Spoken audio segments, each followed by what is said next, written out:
Bienvenidos a Vértice Internacional. Soy Rina Musali y me da muchísimo gusto saludarlos desde la Cámara de Diputados.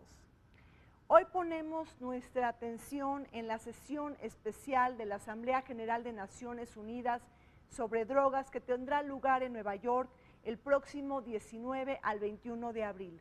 Un tema que nos conecta con varias aristas que hoy vamos a analizar.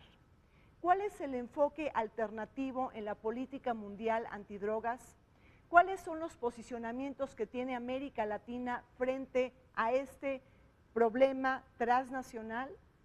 Por otro lado, también nos preguntamos sobre el posicionamiento que México llevará a esta sesión especial. En la segunda parte de este programa, un recuento legislativo de carácter internacional y en nuestro tradicional segmento migratorio vamos a revisar la problemática de los desplazados de poblaciones debido a las consecuencias que ha traído el narcotráfico. Acompáñenos.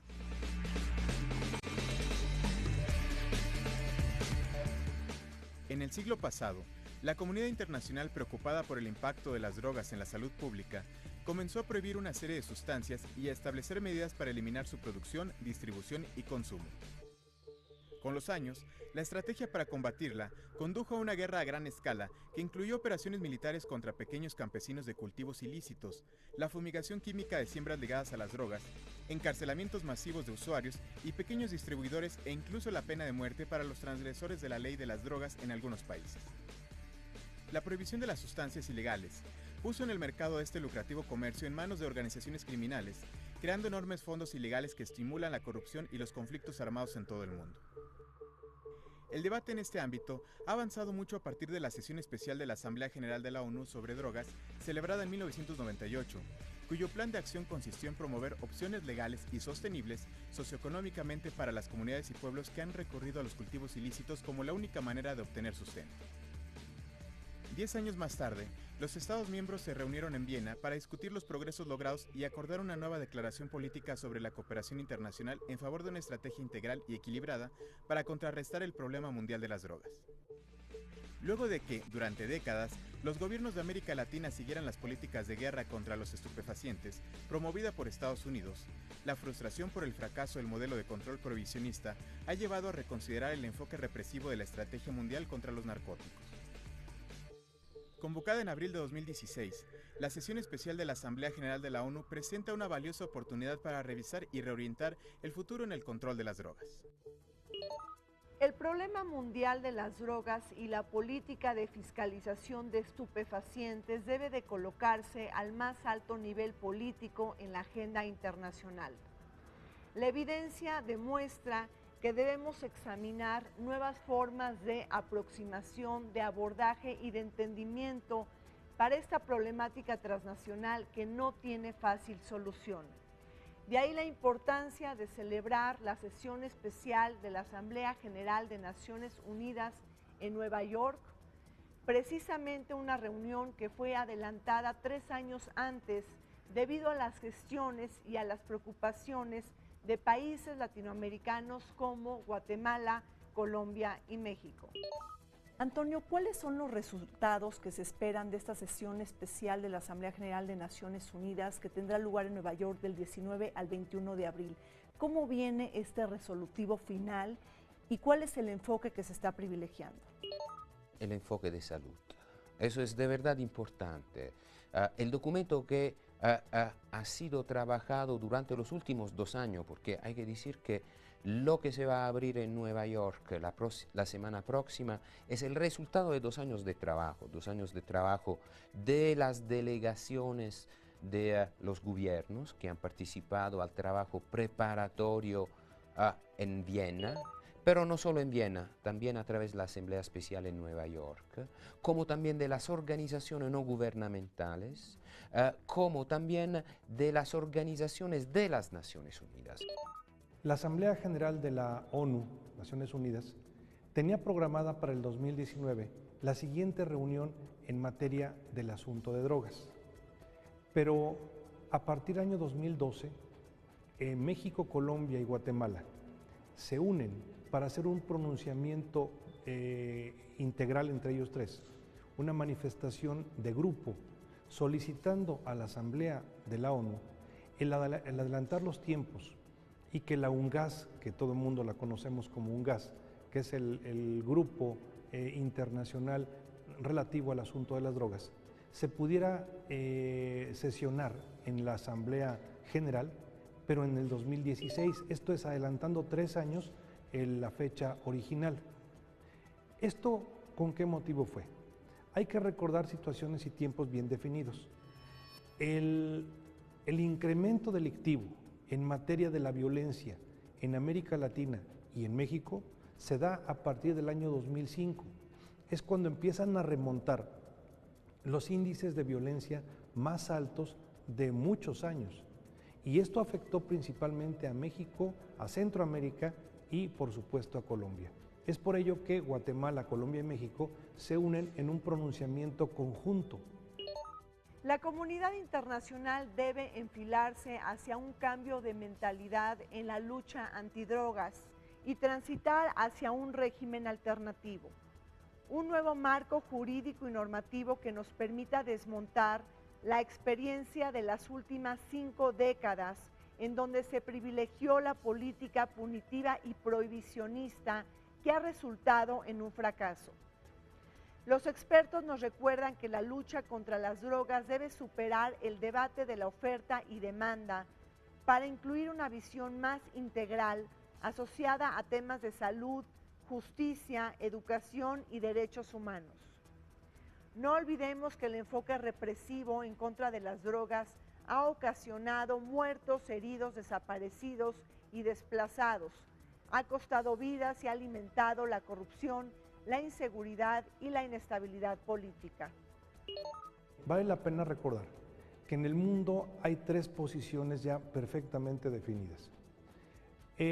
La primera es una línea que le hemos denominado línea dura, que la representan países como Rusia, China, Tailandia, Pakistán, la India, que ellos manifiestan que el problema de las drogas es un problema de seguridad nacional, razón por la cual ellos consideran que no debe haber ningún tipo de modificación al esquema prohibicionista. Es el esquema prohibicionista más radical y más duro. Tan es así que en algunos países de los que he comentado, existe la pena de muerte para sancionar a las personas que tengan vinculación con el mundo de las drogas. Viene un segundo grupo, que es un grupo conservador, que manifiesta el no estar de acuerdo con el consumo y seguir con la política punitiva. Ellos no están de acuerdo en la pena de muerte, es la gran diferencia que existe entre los de línea dura y los de línea conservadora, pero tampoco ellos quieren poner en la mesa la posibilidad de generar una expectativa diferente, de buscar cambios que vengan a dar una solución de fondo a este tema. Y el tercer grupo, el grupo más liberal, por así decirlo, lo formamos países como México, Colombia, Guatemala, Estados Unidos, la gran parte de los países de Europa que han estado ya muy vinculados a nosotros y que están de acuerdo en que tenemos que encontrar una visión muy diferente respecto al problema de las drogas. Poner en el centro del problema a la persona, al individuo.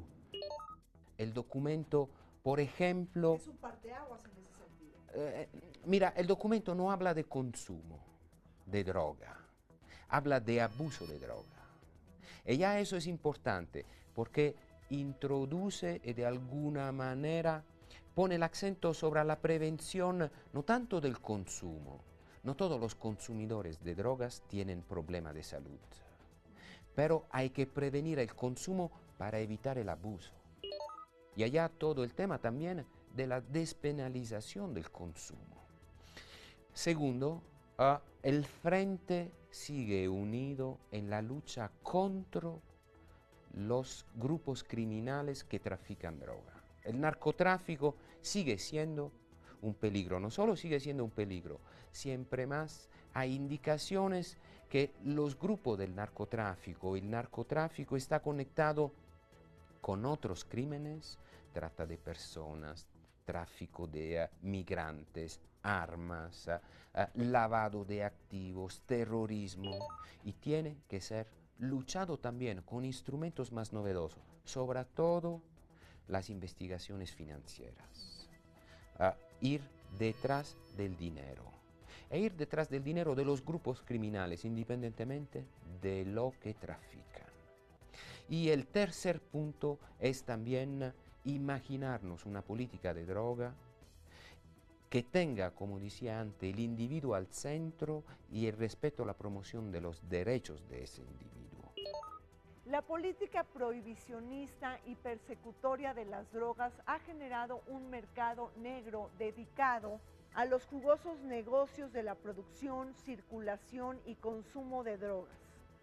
Ganancias que según organismos como Naciones Unidas y la OEA estiman en 320.000 millones de dólares, lo que representa más del 1% del PIB mundial.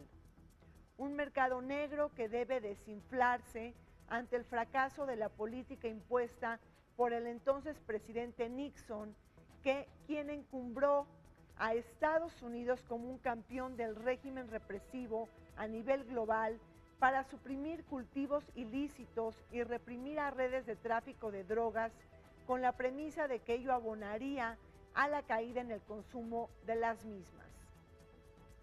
Hoy la evidencia demuestra que la política antidrogas fracasó en la reducción del consumo y que su producción no se suprimió, sino que se recolocó y desplazó hacia otros lugares.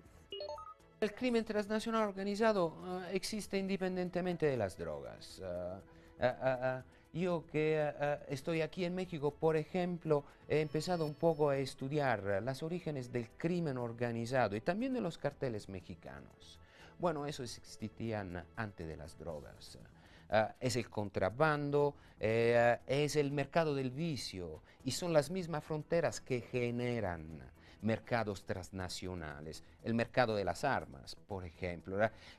Toda regulación genera un mercado paralelo. Y no necesariamente estos mercados son violentos.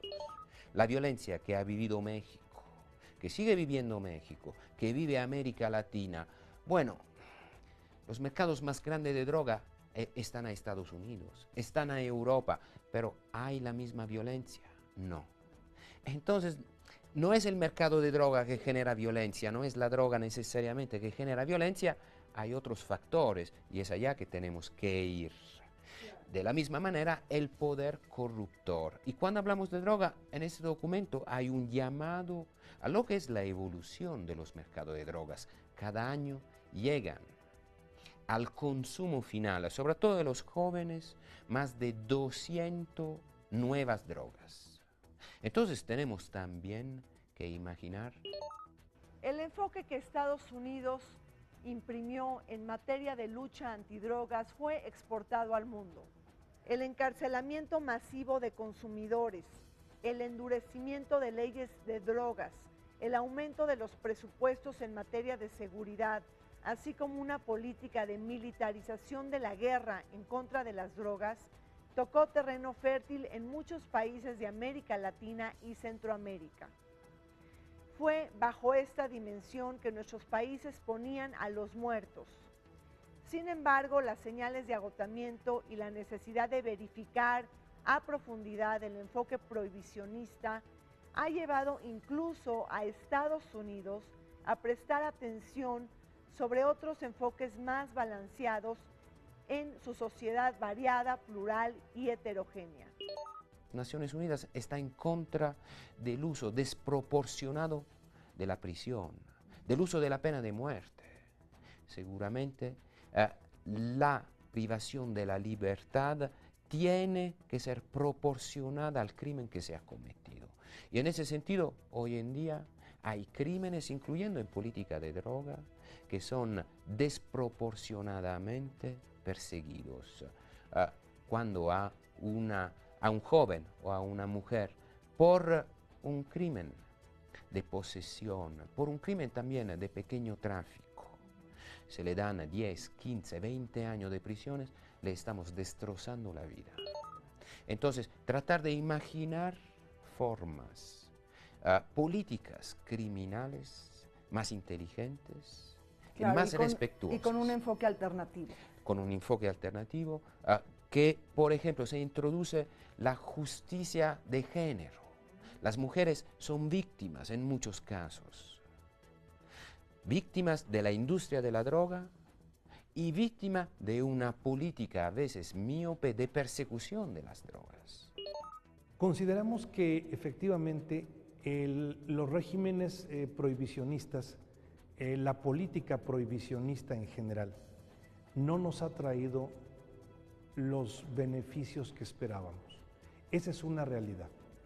El seguir impulsando un régimen y una política de prohibición desde hace 40 años nos ha dejado en condiciones vulnerables, en condiciones en las cuales el gasto público en esta materia de seguridad y de drogas cada vez ha ido incrementándose y lamentablemente no hemos logrado obtener resultados que sean proporcionales al gasto público en esta materia, razón por la cual es indispensable buscar un nuevo esquema y una nueva política en materia de drogas. Con esa visión aunada a la visión de que este sea un problema de salud pública, que sea un tema de salud pública y no tanto de atacarlo a través de lo que son acciones punitivas, acciones de ataque jurídico directo. Hoy debemos replantear los modelos de pensamiento en la lucha antidrogas. Precisamente estamos atrapados, pero con la firme esperanza de que la comunidad internacional pueda avanzar en la cuestión de los consensos. Ahí justamente está el meollo del asunto debido a los prejuicios que prevalecen, los costos tan diferenciados en cada uno de los países, así como la red de intereses imbricados en materia política y económica. De ahí la importancia de celebrar esta sesión especial en la Asamblea General de Naciones Unidas del 19 al 21 de abril en Nueva York, justamente para poder avanzar en una visión compartida. Los tratados internacionales, así como nosotros, Naciones Unidas, nunca hemos hablado de droga. Los estados son libres de regular, claro, puestos determinados principios. Esos principios son que las drogas son peligrosas. Son peligrosas no tanto por su consumo, más porque generan adicción. Entonces, mejor restringir su consumo, restringir su disponibilidad. Para restringir la disponibilidad se pueden adoptar diferentes estrategias, pero nunca, al contrario, las convenciones hablan muy claramente, sobre todo la convención de 1961, de 1971, del problema de droga como problema de salud, de la no eficiencia de las políticas de punición hacia el consumo. ¿En qué se basa en términos generales estos 10 acciones? Número 1, ver el problema de las drogas desde el punto de vista de la persona humana. Definirlo como parte de una individualidad, como parte de un respeto al libre desarrollo de la personalidad. La persona que utiliza drogas, el adicto, respetarlo siempre y cuando, obviamente, su problema sea la adicción, el consumo. La persona que se dedique a comerciar, a venderlo, ya está entrando en otra dinámica muy especial y totalmente diferente y seguirá siendo punible esa acción. Pero cuando estamos hablando de la persona humana, que únicamente lo que hace es consumir, el problema tenemos que verlo en la integralidad del ser humano.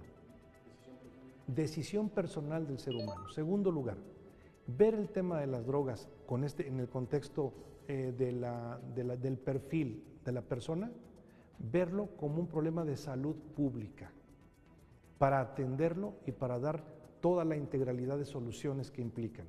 Y tercer lugar, ver este problema, el problema relacionado con las drogas, con el absoluto y total respeto a los derechos humanos.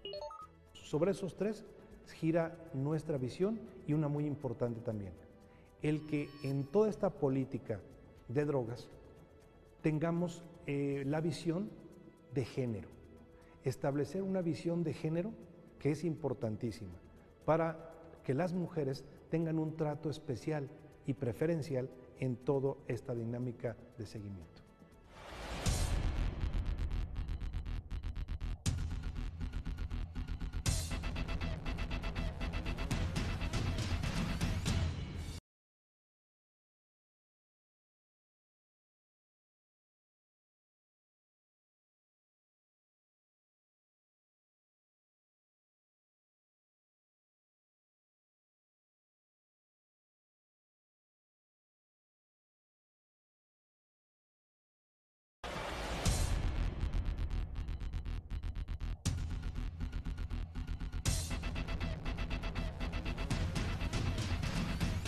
Una nueva corriente mundial para replantear la lucha antidrogas está teniendo lugar.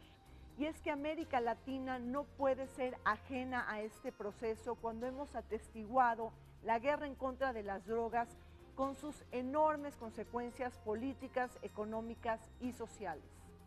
Sobre todo por este enfoque prohibicionista y punitivo que ha liderado Estados Unidos.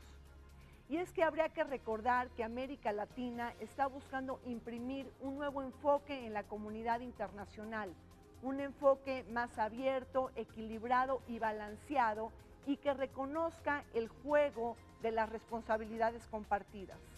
En ese sentido, es sumamente importante que tanto Estados Unidos como Europa reconozcan sus crecientes hábitos de consumo.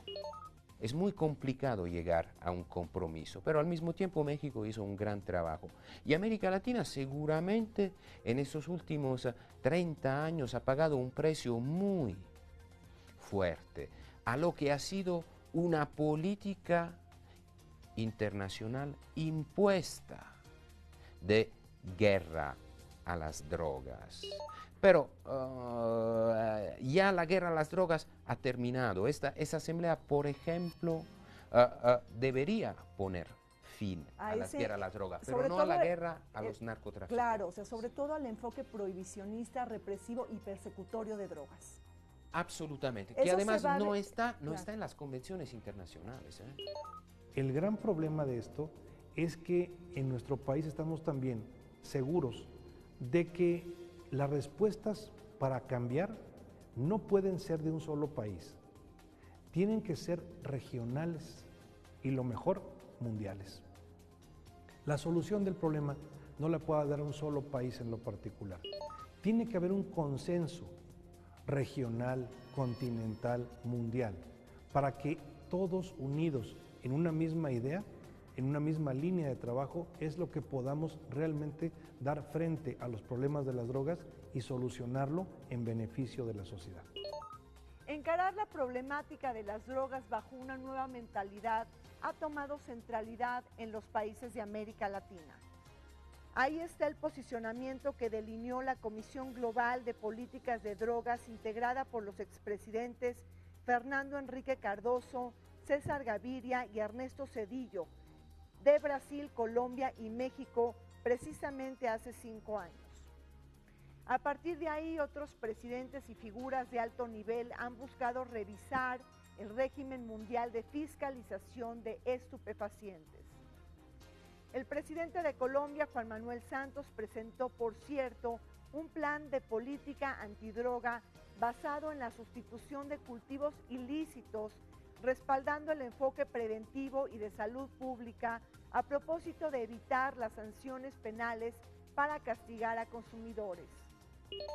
Las comunidades, las sociedades de América Latina tienen que enfocarse en la construcción de una verdadera democracia fundamentada en el Estado de Derecho. El Estado de Derecho quiere decir implementar las leyes, justicia. Y sabemos que datos del INEGI, el 96% de los crímenes de fuero común en México se quedan impunes. Bueno, ¿eso es un problema relacionado a la droga o es un problema que tenemos que hacer frente globalmente ya? Y del otro lado, seguramente enfocarnos en las drogas, dando soluciones para las drogas. Hoy, que a través de la dark Internet. De la Internet escondida se puede ordenar cualquier tipo de producto o cualquier tipo de servicio criminal y te llega a la casa. Entonces, ¿cómo nos imaginamos luchar contra estos actores y al mismo tiempo cómo podemos proteger la salud, sobre todo de las nuevas generaciones? Mira, los adultos mayores, en muchos casos, que hagan lo que quieren, pero ¿qué hacemos con los jóvenes y cómo los protegemos? En clara advertencia, otras voces se han sumado para señalar el fracaso en la lucha mundial antidrogas. Este es el caso de la OEA, cuyo informe del 2013 desacredita la actual estrategia y reflexiona sobre nuevos rumbos. Aunque el informe pone más énfasis en la despenalización que en la legalización, nos advierte sobre los costos de no alcanzar una visión compartida. Nuevamente el problema es la falta de consenso y la ausencia de decisiones hemisféricas más coordinadas. En este tema multifacético no podemos evadir las dimensiones del problema, pues el combate antidrogas es un problema regional y transnacional que rebasa las políticas soberanistas e individuales en muchos de los casos porque se necesita una concertación transnacional. El problema de las drogas debe ser un problema con respuestas para su solución, con respuestas integrales. Un solo país no puede definir, de ninguna forma puede definir una decisión unilateral en la solución del problema completo. El asunto de las drogas tiene que ser visto de manera regional, continental y mundial. Si un país toma una decisión, las decisiones que lleguen a tomarse con sus efectos positivos y negativos van a impactar a los vecinos y por supuesto a toda la región o a todo el continente. En América Latina hay una práctica comunitaria ancestral que difiere en cada uno de los países, pero este posicionamiento también se lleva a esta sesión especial de Naciones Unidas. Por ejemplo, tomemos el caso del masticado de hoja de coca en Bolivia. Las convenciones reconocen el uso ancestral, el uso tradicional, el uso religioso. Si no me equivoco, por ejemplo, recientemente Jamaica ha aprobado una ley para los Rastafari en materia de consumo de marihuana. Todo eso está dentro de la convención y puede ser perseguido. Lo que no hay pero que aceptar es tratar de, ¿cómo puedo decir? Casi traficar una pseudo utilización cultural para justificar un consumo que es un consumo masivo o la apertura de mercados. Entonces, seguramente los usos culturales y la cultura tienen que ser protegidos. En Irán, los consumidores de drogas, cuando yo operaba allá, tenían la asistencia de la metadona. Entonces, y es un estado musulmán. Entonces hay dinámicas diferentes y no podemos generalizar. Dentro de la lista de países de América Latina que están desafiando el status quo en materia de política antidrogas está Guatemala. Habría que recordar que durante el gobierno de Otto Pérez Molina se desarrolló un plan para despenalizar las drogas en aras de frenar la violencia del narcotráfico. Hay que decir que Guatemala se ha colocado como un país violento y con índices altos de criminalidad, y de ahí la necesidad de destapar la discusión hemisférica sobre la despenalización de las drogas. Pese a estos esfuerzos, Uruguay se coloca del lado más progresista en aras de desmontar la tradicional estrategia antidrogas. Su Congreso aprobó una ley para regular la producción, comercialización y consumo de la marihuana, misma que entró en vigor en 2014. Con ello, el Estado controlará toda la cadena, permitiendo la cosecha doméstica de plantas para uso personal. ¿Cómo miras el caso de Uruguay, este país que ha regulado la producción, el consumo y la comercialización de la marihuana? Uruguay recientemente, el año pasado, la JIFE, la Junta Internacional de Fiscalización de Estupefacientes, llevó su misión a Uruguay para tomar contacto con el gobierno de Uruguay e evaluar lo que se está haciendo. Todavía la implementación del modelo de Uruguay es en una fase casi postembriónica. Todavía las farmacias no venden. Y el modelo uruguayo seguramente contiene también una serie de obligaciones, registro, venta a través de farmacia, que hay que evaluar. Del otro lado hay que tener en cuenta que lo que funciona en un estado no necesariamente funciona en otro. Ahora, Uruguay tiene una población comparable casi a 2 delegaciones de la Ciudad de México y un territorio comparable a probablemente no sé cuántas veces Ciudad de México. Uruguay en el año 2014 inicia una política de limitar, donde quitan la prohibición y hacen una apertura total. El tema no ha sido la solución al problema. El consumo, lamentablemente, se ha disparado en Uruguay. El problema de la incidencia delictiva, nos comentan que no ha tenido una disminución como se esperaba. Si bien es cierto, no ha aumentado tanto, pero tampoco ha disminuido.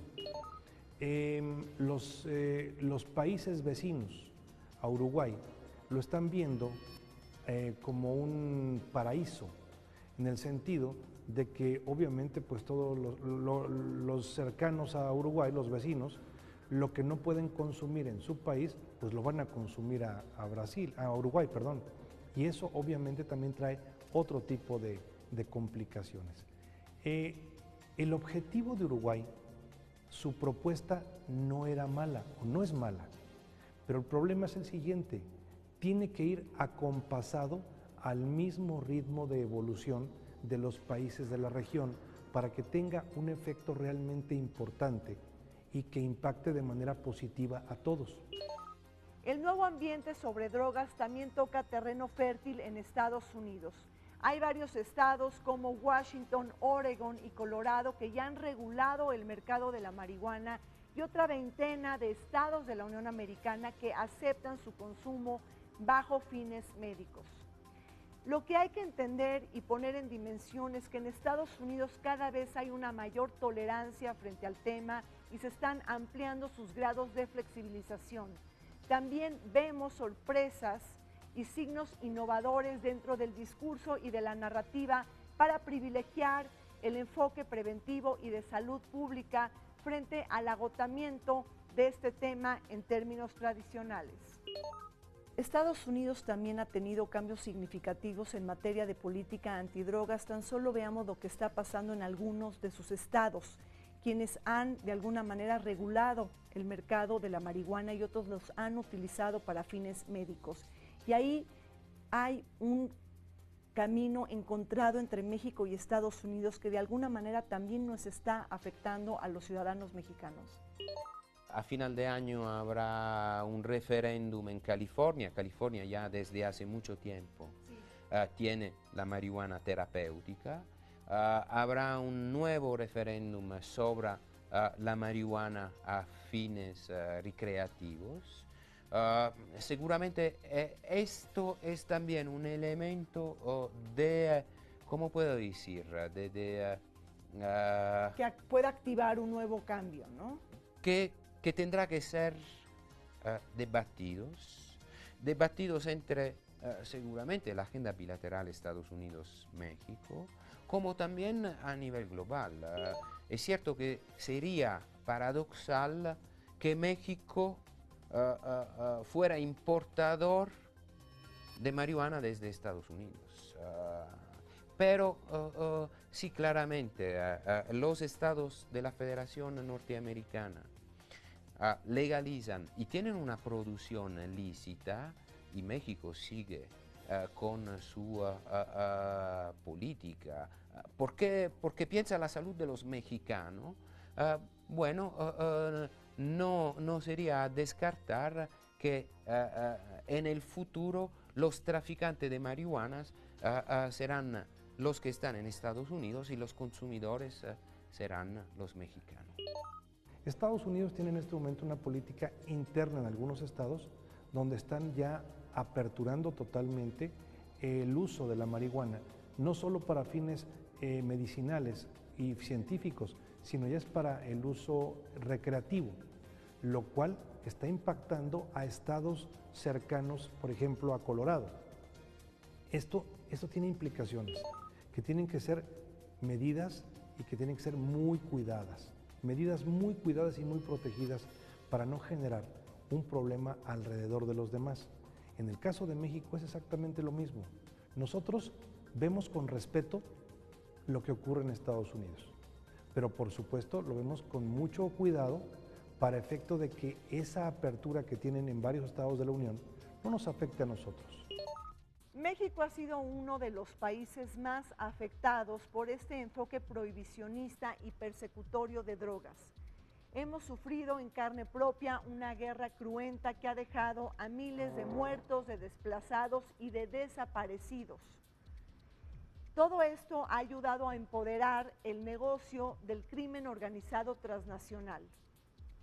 Por otro lado, hemos tenido una serie de efectos asociados en torno al narcotráfico, la debilidad del Estado, la corrupción en las instituciones, el incremento de la violencia y de la inseguridad y todos los efectos colaterales al tejido social.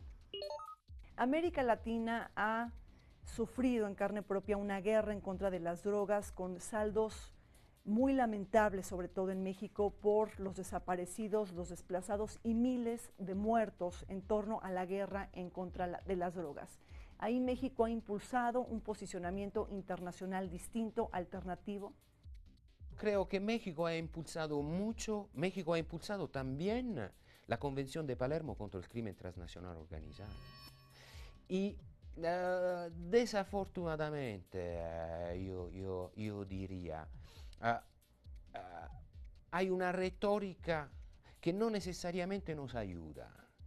La violencia en México seguramente ha sido acelerada por los mercados de drogas, los mercados transnacionales, pero esta ha sido una aceleración, no es la causa de la violencia es otra. ¿Por qué en Estados Unidos? ¿Por qué en Europa? En donde se consuma, en donde los mercados de drogas son 10 veces más importantes que lo de México, ¿por qué no hay esta violencia? Es allá en donde yo creo tenemos que enfocarnos. ¿Cómo reducir la violencia? ¿Cómo reducir el poder de los actores criminales, independientemente de lo que trafican? Es una política la cual México optó por ella en razón de que en principio el tratar de controlar los índices de oferta y de demanda formaban parte de un esquema tradicional. México llega a este esquema de política prohibicionista porque era una cultura jurídica y una cultura de seguridad pública del mundo occidental en esa materia. Esto es, todos íbamos caminando de una manera por inercia, todos íbamos caminando hacia esa inercia porque era lo que siempre se hacía y porque era la política tradicional de control de drogas. Pero obviamente el tema ya no puede seguirse viendo con esta magnitud y con ese enfoque. México ha estado presionando para que surjan nuevos signos en el debate internacional sobre drogas. Con una mente más abierta y bajo la obligación política y moral de preguntarse por otras salidas, nuestro país ha favorecido un intercambio de opiniones en la esfera multilateral. Fue México junto con Colombia y Guatemala quienes presionaron para adelantar la sesión especial de la Asamblea General de la ONU en el 2016 a propósito de abordar el fenómeno de las drogas de manera integral desde el punto de vista de salud pública, desarrollo social y derechos humanos. Y las convenciones dejan a los estados, pero la libertad y la independencia de determinar cómo perseguir consumo, posesión, transporte, que no sea por un fin de salud, que no sea por un fin científico. La descriminalización que ha tenido lugar en muchos países de Europa y que tiene lugar también aquí en México, no está en contra de las convenciones. México en particular en toda esta dinámica ha sido una buena parte de estas novedades que te estaba mencionando antes han sido postuladas, empujadas, a veces de razón muy fuerte por México y por sus representantes. Porque tenemos que entender que las Naciones Unidas no es un secretariado, no soy yo, no es la Oficina de Naciones Unidas. Son los estados. Son los estados. Y hay 190 estados con 190 culturas.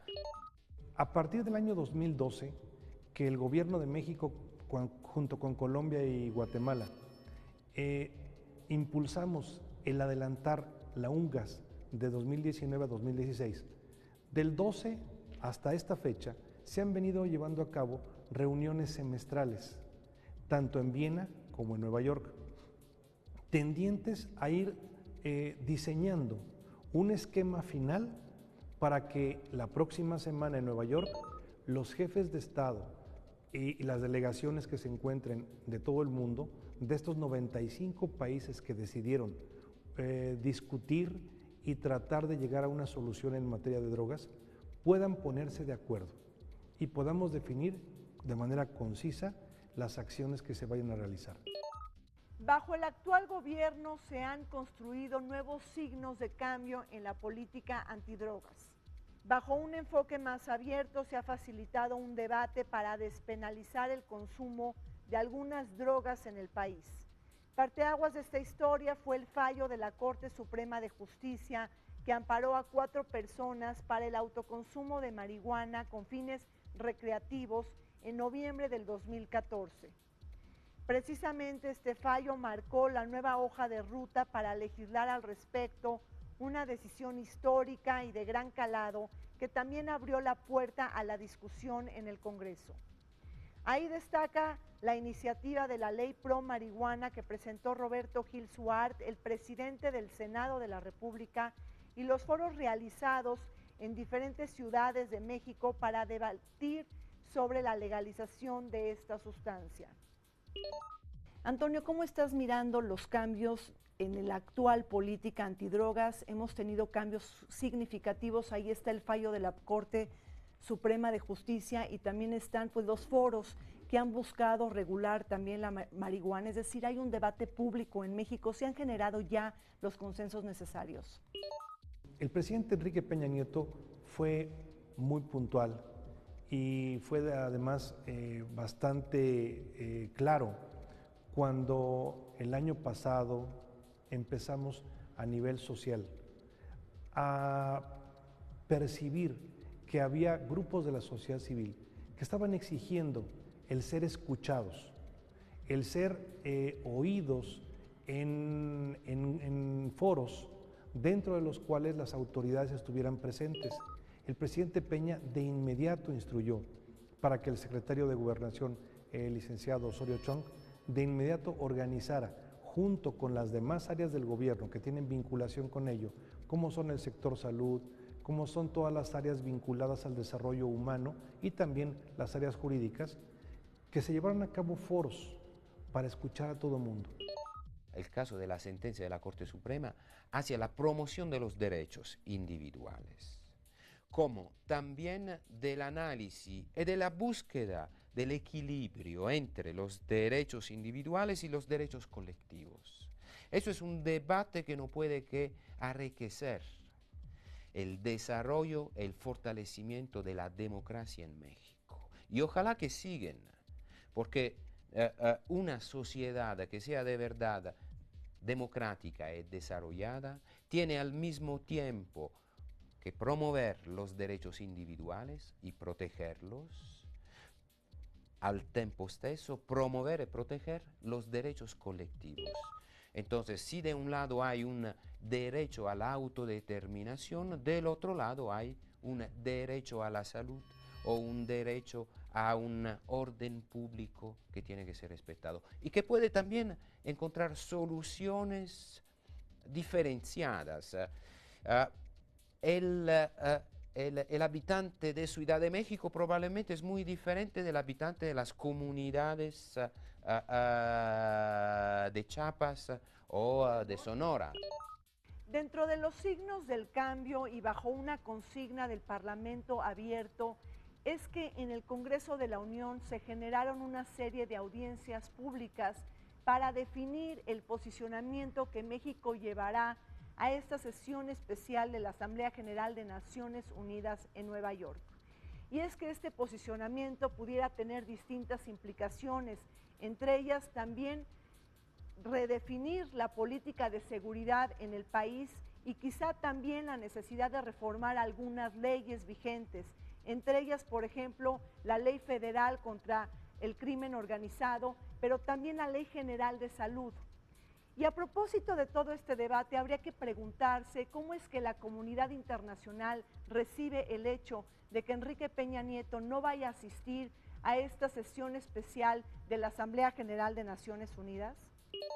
El consenso es la no oposición. Yo creo que hay una convergencia de voluntades. Por ejemplo, resultado del debate, a permitir el uso de productos farmacéuticos a base de marihuana. Pero no solo productos farmacéuticos a base de marihuana, estamos trabajando mucho con la COFEPRIS, con una fundación privada para hacer la morfina disponible para quien la necesita. La morfina es esencial para el tratamiento del dolor. Y hoy en día en México, por razones culturales y también en el pasado por obstáculos regulatorios, no era disponible. En México hay una despenalización que, pero hay que reconocerlo, en muchos casos no es efectiva, al contrario, genera abusos por parte de quien debería implementar el Estado de Derecho. Estamos conscientes de que tenemos que cambiar la visión de la política de solución para llegar a una forma de equilibrios y a una forma de estabilidad en mejores condiciones. Sabemos que es muy difícil que a nivel mundial se transite sobre una misma ruta, porque hay visiones muy distintas, pero si lográramos que a nivel continental o regional pudiéramos todos estar en una misma línea de estrategia y de acción, seguramente veremos en los próximos años un beneficio social, porque aquí lo más importante es cuidar, uno, que no se siga fracturando el tejido social, que el tejido social en México y en la región se pueda detener esa fractura, ese golpe que se le ha dado al tejido social se detenga y empecemos a hacer una reestructuración, a sanar el tejido social, porque eso es vital para la convivencia de todos los que vivimos en esta región del mundo.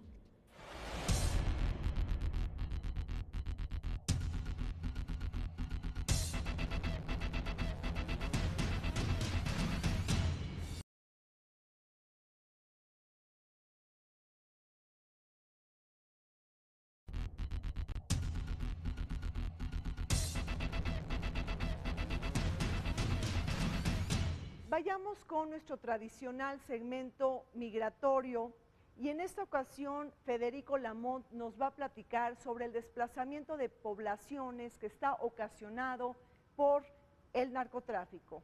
Veamos estas notas. Una vez más, el máximo órgano multilateral, la Organización de Naciones Unidas, será el escenario de una cumbre en la que saldrán por lo menos 3 resoluciones. Existen 2. La primera es la 67 y la 69, de la Asamblea General, su órgano deliberativo, que nos llevan a la geopolítica de las drogas y nos ubican en el Cono Sur, Colombia particularmente, Bolivia, Ecuador y Perú. En este último, el escenario de la producción de la hoja de coca llevó a un desplazamiento de varios miles de peruanos que dejaron el Valle de Guayaga para concentrarse en Lima, pero desde Lima no se logró controlar la avanzada de Sendero Luminoso, que a la fecha incluso está resurgiendo bajo ese sostén la producción de la hoja de coca.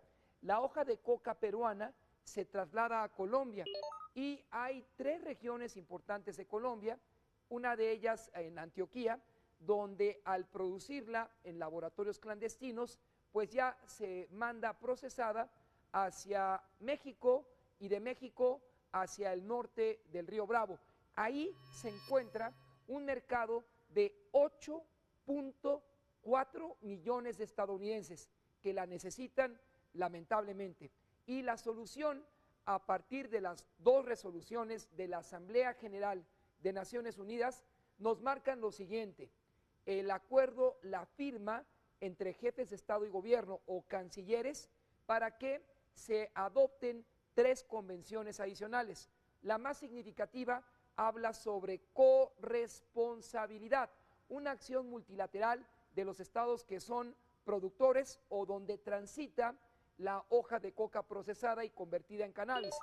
Pero eso no se queda en Sudamérica, también al sur del río Bravo, México, y también en el Suchiate, Guatemala, Belice y Honduras encuentran otro grave problema: la elevada producción de cannabis y marihuana, que responde a la expectativa de un 7% del principal consumidor de cannabis, marihuana y también de la hoja de coca, que son los Estados Unidos. De ahí que una frase emblemática del 5º secretario general de Naciones Unidas, el austriaco Kurt Joseph Waldheim, ahora toma realidad.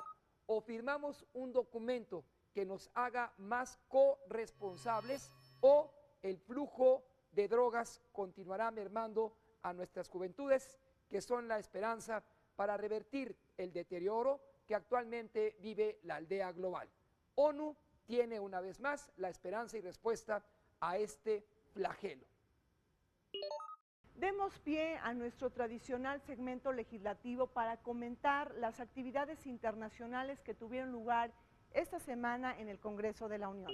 Bueno, miren, reunión de la Comisión de Relaciones Exteriores Europa en el Senado, hay que recordar que varias por regiones del mundo, sus integrantes acordaron promover un pronunciamiento conjunto respecto al fenómeno migratorio durante la próxima reunión de la Comisión Parlamentaria Mixta México-Unión Europea.